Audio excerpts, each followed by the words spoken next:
목재의 심재와 변재를 비교한 설명 중 옳지 않은 것을 찾는 문제가 되겠습니다. 자, 목재를 보게 되면 일단 완벽한 원형이라고 봤을 때 이런 식으로 목재의 모양을 한번 볼 수가 있겠고, 가운데 있는 부분이 뭐가 된다? 심재가 되겠고, 겉에 있는 부분이 변재가 되겠습니다. 자, 그리고 일반적으로 변재의 특성이 무엇이냐면, 변재는 수액이 이동하는 거리가 되겠고, 그렇기 때문에 함수율이 높아 섞기 쉬운 특징이 있습니다. 자, 그럼 1번부터 보도록 할게요. 1번 보도록 하면 심재가 변재보다 다량의 수액을 포함하고 있다고 했는데 반대가 되겠죠.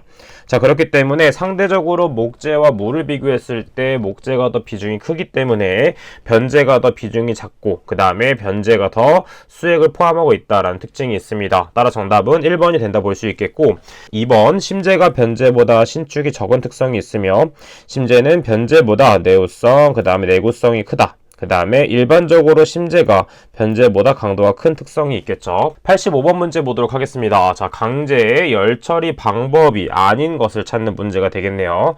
자, 일반적으로 강재의 열처리 방법 중에 첫 번째 불림이 무엇이냐면, 조직을 개선하고 결정을 미세하기 위해서 가열을 한 후에 일정 시간까지 유지 후 대기 중에서 냉각시키는 방법이 불림.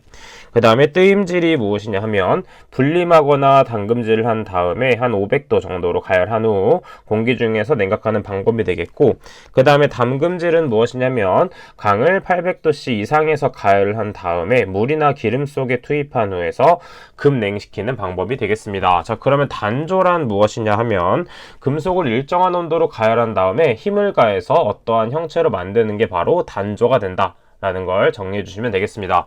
86번 문제입니다. 플라스틱 재료에 관한 설명으로 옳지 않은 것을 찾는 문제가 되겠습니다. 첫 번째, 아크릴 수지의 성형폼은 색조가 선명하고 그 다음에 광택이 있어 아름다우나 내용재성이 약하기 때문에 상처나기 쉬운 특성이 있으며, 폴리에틸렌 수지는 상온에서 유백색의 탄성이 있는 수지로서 얇은 시트로 이용이 되는 특성이 있습니다. 3번의 실리콘 수지에 대한 설명을 보도록 하면, 실리콘 수지는 내열성, 내한성이 우수한 수지이기 때문에 콘크리트에 발수성, 방수 도료에 적당한 특징이 있습니다. 따라서 3번이 틀린 보기가 되겠고, 염화비닐 수지는 PVC라고 하죠. 그래서 내산과 내알칼리성, 내우성이 우수한 특성이 있습니다. 88번 문제 보도록 하겠습니다. 목재의 섬유 방향 강도에 대한 일반적인 대소관계를 옳게 표기한 것은 무엇인가? 자, 가장 큰 것은 인장 강도, 그 다음에 두 번째는 휜 감도, 그 다음에 압축 강도, 전단 강도 순이 되겠습니다. 따라서 정답은 3번이 된다. 이 크기 순서만 가볍게 외워주시면 되겠죠. 90번 문제입니다. 석고 플라스터에 대한 설명으로 옳지 않은 것을 찾는 문제가 되겠습니다. 자, 일반적으로 석고 플라스터는 시멘트에 비해서 경화속도가 빠른 특성이 있기 때문에 1번 보기가 틀린 보기다 라는 걸 알 수 있겠고, 추가적으로 석고 플라스터는 내화성을 가지며 경화 건조 시 치수의 안정성을 갖는 특징이 있습니다.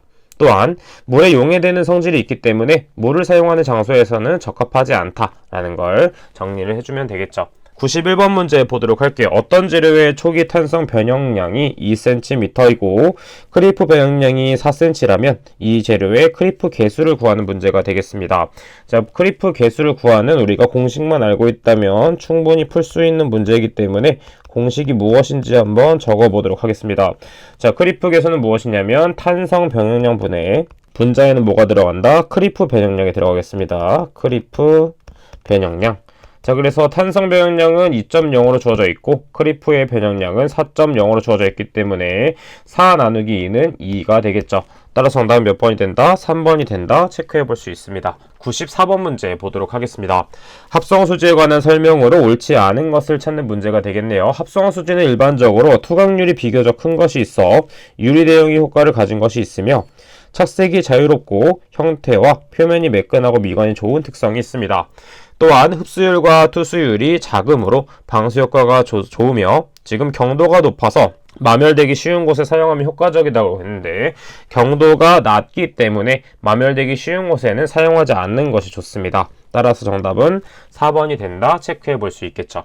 96번 문제 보도록 하겠습니다. 다음에 목재 가공품 중에서 비슷한 용도의 재료가 아닌 것을 찾는 문제가 되겠습니다. 보기를 보면 2번, 3번, 4번 연질 섬유판, 코르크판, 코펜하겐 리브판은 무엇이냐면 일반적으로 방음판에 사용되는 종류가 되겠고 플로어링 블록은 바닥재로 사용을 하게 되겠습니다. 따라서 1번이 정답이 된다 체크해 볼 수 있겠죠. 98번 문제 보도록 하겠습니다. 자, 굳지 않은 콘크리트의 성질 중에서 굵은 골재에 분리는 모르타르 부분에서 굵은 골재가 분리되어 불균일하게 존재하는 상태를 말하는데 이러한 굵은 골재의 분리에 영향을 주는 인자와 거리가 먼 것을 찾는 문제가 되겠네요. 자, 일반적으로 단위 수량, 그 다음에 골재의 종류 및 입형, 그 다음에 추가적으로 뭐가 필요하냐면 물, 시멘트, 비, 그 다음에 혼화 재료 및 시공이 되겠습니다. 그렇기 때문에 골재의 강도와는 상관이 없다. 정답은 3번이 된다 볼 수 있게 되는 것이죠. 99번 문제 보도록 할게요. 콘크리트의 중성화에 관한 설명으로 옳지 않은 것을 찾는 문제가 되겠습니다. 1번 콘크리트 중에 수산화석회가 탄산가스에 의해서 중화되는 현상이 되겠고 물 시멘트비가 크면 클수록 중성화의 진행 속도는 빨라지는 특성이 있습니다. 3번 중성화가 되면 콘크리트는 알칼리성이 된다고 했는데 중성화가 되면 콘크리트는 중성이 됩니다. 그렇기 때문에 3번이 틀린 보기가 되겠고 중성화가 되면 콘크리트는 철근은 녹이 슬기 쉬운 특성이 발생된다. 자, 그렇기 때문에 정답은 3번을 체크해 주시면 되겠습니다.